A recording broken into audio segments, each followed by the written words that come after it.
ಸಿದ್ದು ಅವರೇ ಏನು ಮಾಡ್ತಿದ್ದೀರಾ? ನಾನೇನು ಮಾಡ್ತಿದ್ದೀನಿ ಮೇಡಮ್ ಅವರೇ, ಇಷ್ಟು ಚೆನ್ನಾಗಿ ರಂಗೋಲಿ ಹಾಕಿರೋ ಸುರಸುಂದರಿ ಯಾರಪ್ಪ ಅಂತ ನೋಡ್ತಿದ್ದೀನಿ ಅಷ್ಟೇ. ಯಾಕೋ ನಿದ್ದೆಯಿಂದ ಇನ್ನೂ ಹೊರಗೆ ಬಂದಿಲ್ಲ ಅನಿಸ್ತಿದೆ. ನಿದ್ದೆಯಿಂದ ಎದ್ದು ಬಂದಾಯ್ತು ಮೇಡಮ್ ಅವರೇ, ಆದರೆ ನಿಮ್ಗೆ ಗುಂಗಿದ್ದ ಹೊರಗಡೆಗೆ ಬರೋಕ್ಕೆ ಆಯ್ತಿಲ್ಲ. ಸಿದ್ದು ಅವರೇ, ನಾನು ಏನು ಮಾಡ್ತಿದ್ದೀನಿ ಅಂತ ಗೊತ್ತು ತಾನೇ ನಿಮಗೆ?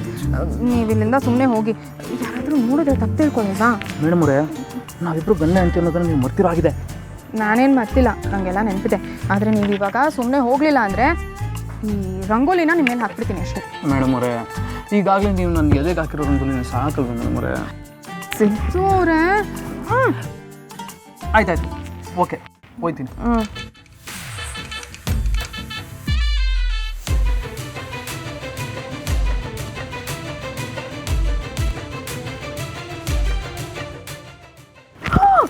ಸಿದ್ದು ಅವರೇ, ಏನು ಮಾಡ್ತಿದ್ದೀರಾ?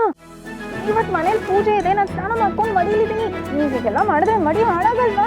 ಮೇಡಮ್ ಅವರೇ, ಗಂಡ ಹೆಂಡತಿ ಮತ್ತೆ ಯಾವ ಮಡಿ ಮೇಲೆ ಹೇಳಿ ನೋಡಿ, ಪ್ರೀತಿ ಹೇಳ್ಕೊಂಡ್ರೆ ಮಧುರ, ಹಂಚ್ಕೊಂಡ್ರೆ ಸುಮಧುರ, ಅದೇ ಥರ ಗಟ್ಟಿಯಾಗಿ ಕಪ್ಕೊಂಡ್ರೆ ಮಧುರಾತಿ ಮಧುರ ಅಂತ ಅನುಭವ ಫಿಲಮಲ್ಲಿ ನಮ್ಮ ಕಾಶಿನಾಥ್ ಅವ್ರ ಅಣ್ಣವ್ರು ಹೇಳಿದ್ದಾರೆ.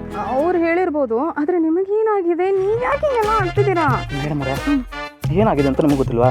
ನೋಡಿ, ಇಲ್ಲಿ ಯಾರೂ ಇಲ್ಲ, ಒಂದೇ ಒಂದು ಮುತ್ತು ಕೊಟ್ಬಿಡಿ, ಮತ್ತೆ ನಿಮ್ಮ ಹಿಂದೆ ತಿರುಗಿ ನೋಡಿದಾಗ ಒಯ್ತಾ ಇರ್ತೀನಿ. ಈ ಮಡಿಗಿಡಿ ಅಂತಲೇ ಹೇಳ್ಬಾರ್ದು, ನಂಗೆ ಈಗ ಬೇಕು ಅಷ್ಟೇ. ಇನ್ನು ಏನು ಅನ್ಕೊಂಡಿದ್ದೀರಾ? ಯಾವುದೋ ಅಂಗಡಿನಲ್ಲಿ ಸಿಗೋ ಮಿಠಾಯಿ ಅನ್ಕೊಂಡಿದ್ದೀರಾ? ಯಾವಾಗ ಬೇಕು ತಿನ್ನಕ್ಕೆ? ನೋಡಿ, ಈಗ ಅದೆಲ್ಲ ಆಗಲ್ಲ. ನೀವು ಇಲ್ಲಿಂದ ಹೋಗ್ಲಿಲ್ಲ ಅಂದರೆ ನಾನು ಜೋರಾಗಿ ಅತ್ತೇನು ಕರೆದ್ಬಿಡ್ತೀನಿ. ಅತ್ತೆ, ಆಯ್ತಾಯ್ತಾಯ್ತು, ಕರೀರಿ, ಅದು ಯಾರು ಬರ್ತಾರೋ ನಾನು ನೋಡ್ತೀನಿ. ಬಂದಮೇಲೆ ಏನಾಯ್ತು ಅಂತ ಕೇಳ್ತಾರಲ್ಲ, ಆಗ ನಾನೊಂದು ಮುತ್ತು ಕೇಳಿದೆ, ಇವ್ರು ಕೊಡಲಿಲ್ಲ, ಅದಕ್ಕೆ ಬದಲಾಗಿ ಮುತ್ತು ಕೊಟ್ಟರೆ ಹೆಂಗೆ ಕಿರಿಸ್ತಾರೋ ಹಂಗೆ ಕಿರಿಸಿದ್ರು ಅಂತ ಹೇಳ್ತೀನಿ. ಹಾಗೇನು ಮಾಡ್ತೀರಾ? ಯಾಕೋ ಬರ್ತಾ ಬರ್ತಾ ತುಂಬ ಪೋಲಿ ಆಗ್ತಿದ್ದೀರಾ. ಇದು ಹೋಲ್ತಾನ ಅಲ್ಲ ಮೇಡಮ್ ಅವರೇ, ಸಿಗ್ತಾನ. ಅದೇನಾದರೂ ಆಗಿರಲಿ, ಇವಾಗ ಅದೆಲ್ಲ ಆಗಲ್ಲ ಆಯಿತಾ? ಪೂಜೆ ಆದಮೇಲೆ ನೋಡೋಣ. ಅದೆಲ್ಲ ಗೊತ್ತಿಲ್ಲ. ನೀವು ಹೆಣ್ಮಕ್ಳು ಹೆಂಗೆ ಗೊತ್ತಾ, ಕೊಡ್ತೀನಿ ಅಂದಾಗ ಇಸ್ಕೊಂಡ್ಬಿಡ್ಬೇಕು, ಇಲ್ಲ ಅಂದರೆ ಇನ್ನೊಂದ್ಸಲ ಸಿಕ್ಕಿದಾಗ ಬೇರೆ ಕತೆ ಹೇಳ್ಬಿಟ್ಟು ಎಸ್ಕೇಪ್ ಆಗ್ಬಿಡ್ತೀರಾ. ಅವೆಲ್ಲ ಗೊತ್ತಿಲ್ಲ. ಕೊಡಿ ಕೊಡಿ ಕೊಡಿ. ಸರಿ ಸರಿ, ರಂಗೋಲಿ ಹಾಕಾದ್ಮೇಲೆ ಆದರೂ ಕೊಡ್ತೀನಿ, ಹೋಗಿ ಈಗ. ಸರಿ ರೀ, ಹಾಗಾದರೆ ನಾನು ನಿಮ್ಮ ಜೊತೆ ಸೇರ್ಕೊಂಡು ರಂಗೋಲಿ ಹಾಕ್ತೀನಿ.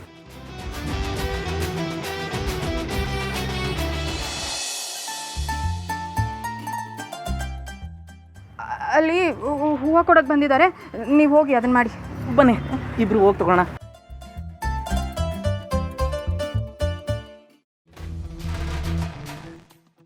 ಆಹಾ, ನೋಡಮ್ಮಿ ನೋಡಮ್ಮಿ, ನಮ್ಮ ಸಿದ್ದು ಭಾವನ ಒಂದು ಜೋಡಿ ನೋಡ್ತಾ ಇದ್ರೆ ಮನ್ಸಿಗೆ ಏನೋ ಒಂಥರ ಸಮಾಧಾನ ಆಯ್ತದೆ ಕಣಮ್ಮಿ. ಅವ್ರ ಜೋಡಿ ಎಷ್ಟೊಂದು ಸುಂದರವಾಗದೆ. ಗಂಡ ಹೆಂಡ್ರು ಅಂದರೆ ಹಿಂಗಿರಬೇಕು, ಹೂವು ದರ ಪೋಣಿಸ್ದಂಗೆ. ಇಳ್ಕ ಆ ಜೋಡಿನ ನೋಡಿ ನೀವೇ ಮೆಚ್ಕೋಬೇಕು. ಕೈಯಲ್ಲಿರೋ ಹೂವನ್ನೇ ಅಳಿಸಕ್ಕೆ ಬರಲ್ಲ, ಇನ್ನು ಬೇರೆ ಹೂವನ್ನ ಅಳಿಸಕ್ಕೆ ಹೋಗಿ. ಅದಕ್ಕೆ ನೀವಿನ್ನು ಹೀಗೆ ಇರೋದು ಉದ್ಧಾರನೇ ಆಗಿಲ್ಲ. ಒಳ್ಳೆ ತಂದೆ, ಚೂರು ರಸಿಕತನೇ ಇಲ್ಲ. ಹಲೋ, ಹೇಳ ಹೋಗೋಣ, ಹಾಕ್ಲಾ? ನಾನು ಹೇಳ್ದೆ ಅಂತ ಹೇಳ. ಹ್ಞೂ ಆಯ್ತು. ಬಾಬಾ ಎಲ್ಲಿ ಹೊಟ್ರಿ?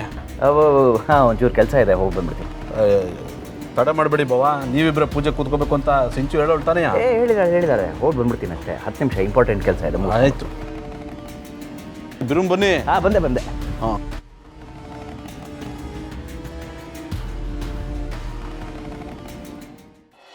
ಜಯಂತ್ ಅವರೇ, ನಾವು ಅವನ್ನ ಇನ್ನೊಂದ್ಕಿತ ಆಸ್ಪತ್ರೆಗೆ ತೋರಿಸ್ಕೊಂಡು ಹಂಗೆ ಊರಿಗೆ ಹೋಯ್ತೀವಿ.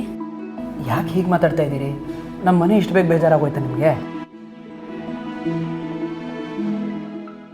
ಹಂಗೇನಿಲ್ಲ ಕಣಪ್ಪ, ಆಸ್ಪತ್ರೆಗೆ ಅಂತ ತೋರ್ಸಕ್ಕೆ ಬಂದಿರೋರು ನಾವು. ಎಷ್ಟು ದಿನ ಅಂತ ಇಲ್ಲಿರೋಕ್ಕಾಯ್ತದೆ, ಅದಕ್ಕೆ ಹೊಂಟೀವಿ. ಅಲ್ಲಮ್ಮ, ನೀವು ಹೀಗೆ ಮಾತಾಡಿದ್ರೆ ಹೇಗೆ? ಅಲ್ಲ, ನಿಮ್ಮ ಆರೋಗ್ಯದ ಸಲುವಾಗಿ ನಾನು ಈಗ ತಾನೇ ಇನ್ನೊಬ್ಬರು ಡಾಕ್ಟ್ರ್ ಜೊತೆ ಮಾತಾಡಿದ್ದೀನಿ. ಅವರು ಆದಷ್ಟು ಬೇಗ ಆಪ್ರೇಷನ್ ಮಾಡಿದ್ರೆ ಐಸೈಟ್ ವಾಪಸ್ ಬರಬಹುದು ಅಂತ ಬೇರೆ ಹೇಳಿದ್ದಾರೆ. ಹಾಗಿದ್ಮೇಲೆ ನೀವು ರೀ, ಅವ್ರ ಕಣ್ಣಿಗೆ ಇನ್ಫೆಕ್ಷನ್ ಆಗಿದೆ ಅಂತ ಡಾಕ್ಟರ್ ಹೇಳಿದ್ದಾರೆ. ಅದು ವಾಸಿ ಆಗೋವರೆಗೂ ಆಪ್ರೇಷನ್ ಮಾಡೋಕ್ಕಾಗಲ್ಲ ಅಂತಲೂ ಹೇಳಿರುವಾಗ ಹೇಗ್ರಿ ಆಪ್ರೇಷನ್ ಮಾಡೋಕ್ಕಾಗುತ್ತೆ?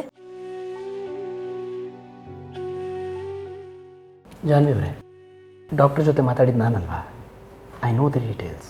ನೋಡಿ, ಮೊದಲು ಇನ್ಫೆಕ್ಷನ್ ಕ್ಲಿಯರ್ ಔಟ್ ಆಗೋಕ್ಕೆ ಮೆಡಿಕೇಷನ್ಸ್ ಕೊಡ್ತಾರಂತೆ, ಆಮೇಲೆ ಇಮಿಡಿಯೇಟಾಗಿ ಆಪ್ರೇಷನ್ ಮಾಡಲೇಬೇಕು ಅಂತ ಹೇಳಿದ್ದಾರೆ. ಆಪ್ರೇಷನ್ ಮಾಡಿಸ್ಕೊಂಡ್ರೆ ಒಂದು ಸೇವೆ ಮಾಡಿದ ಪುಣ್ಯ ನಮಗೆ ಬರುತ್ತೆ, ನಮ್ಮೆಲ್ಲರ ಮನಸ್ಸಿಗೂ ಶಾಂತಿ ಸಿಗುತ್ತೆ ಅನಿಸುತ್ತೆ. ನೀವೀಗ ಮಾಡಿರೋ ಪಾಪಗಳಿಗೆ ಇನ್ಯಾವ ಪುಣ್ಯದ ಕೆಲಸ ಮಾಡಿದ್ರು ಶಾಂತಿ ಸಿಗೋದಿಲ್ಲ. ಅಲ್ಲ ರೀ, ನಿನ್ನೆ ತಾನೇ ಅಂಗಡಿ ಓಪನ್ ಮಾಡದೇ ಇದ್ರೆ ಬಿಸ್ನೆಸ್ ಹೇಗಾಗುತ್ತೆ ಅಂತ ಹೇಳಿಬಿಟ್ಟು ಇವಾಗ ಹೋಗದೇ ಇದ್ರೆ ಲಾಸ್ ಆಗಲ್ವಾ? ಹೌದು ಜಾನ್ವಿ ಅವರೇ, ನಿನ್ನೆ ನಾನು ಆ ಥರ ಹೇಳಿದ್ದು ನಿಜ. ಆದರೆ ರಾತ್ರಿ ಎಲ್ಲ ಯೋಚನೆ ಮಾಡಿದ್ಮೇಲೆ ನನಗೂ ಅನಿಸ್ತು, ತಾಯಿಗಿಂತ ಮುಖ್ಯವಾದ ವಸ್ತು ಜಗತ್ತಿನಲ್ಲಿ ಏನಿದೆ? ಬಿಸ್ನೆಸ್ಸನ್ನು ಯಾವತ್ತು ಬೇಕಾದರೂ ಮಾಡ್ಬೋದೇನೋ, ಆದರೆ ತಾಯಿ ನೋಡಿ, ನೀವು ಆಪ್ರೇಷನ್ ಮುಗಿಸ್ಕೊಂಡು ಹೋಗೋದು ಸೂಕ್ತ ಅಂತ ನನಗನ್ಸುತ್ತೆ. ಅದು ಅಲ್ಲದೆ ನಿಮ್ಮ ಅಣ್ಣ ಅದಕ್ಕೆ ಹೊರಟು ನಿಂತರೆ ಹೋಗೋದು ಬೇಡ ಅಂತ ಹೇಳ್ತೀರಾ ಅಂತ ನಾನು ಅನ್ಕೋತಾ ಇದ್ದೀನಿ. ನೀವು ನೋಡಿದ್ರೆ ಅವ್ರು ಹೊರಡಲಿ ಅಂತ ಹೇಳ್ತಾ ಇದ್ದೀರಲ್ಲ. ನಾನು ಹಾಗೆ ಹೇಳಲಿಲ್ಲ ರೀ. ಜೀವನ ಇಡೀ ಅಣ್ಣ ಅದಕ್ಕೆ ಎಲ್ಲರೂ ನಮ್ಮ ಮನೆಯಲ್ಲಿ ಇರ್ತಾರೆ ಅಂದರೆ ನನ್ನಷ್ಟು ಖುಷಿ ಪಡೋರು ಇನ್ಯಾರೂ ಇರಲ್ಲ. ಅವ್ರನ್ನ ಕಳ್ಸ್ಕೊಡೋಕ್ಕೆ ಎಷ್ಟು ಬೇಜಾರಾಗುತ್ತೆ ಅಂತ ನನಗೆ ಗೊತ್ತು. ನನ್ನ ಖುಷಿಗೋಸ್ಕರ ಅವ್ರು ಹೊಸ್ದಾಗಿ ಕಟ್ಕೊಂಡಿರೋ ಜೀವನಕ್ಕೆ ತೊಂದರೆ ಮಾಡೋದು ಬೇಡ ಅಂತ ಹೇಳ್ತಿದ್ದೀನಿ ಅಷ್ಟೆ.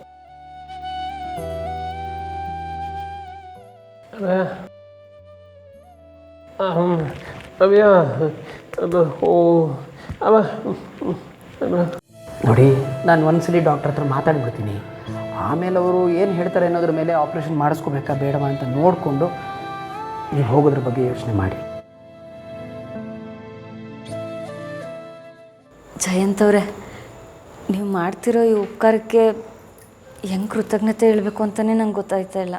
ಅದಕ್ಕೆ ಇದಕ್ಕೆಲ್ಲ ನೀವು ಯಾಕೆ ಥ್ಯಾಂಕ್ಸ್ ಹೇಳ್ತಾ ಇದ್ದೀರಾ?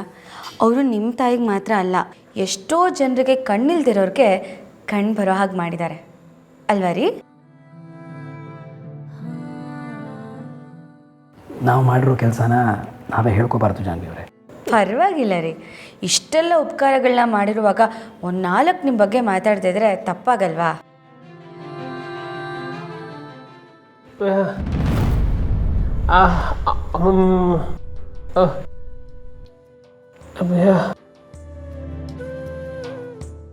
ಖಂಡಿತ ಹುಡುಕೋ ಪ್ರಯತ್ನ ಮಾಡೋಣ.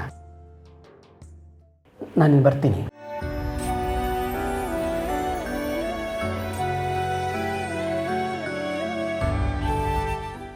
ಡಾಕ್ಟರ್ ಹತ್ರ ಫೋನ್ ಮಾಡಿ ಮಾತಾಡಿ ಹೇಳ್ತೀನಿ.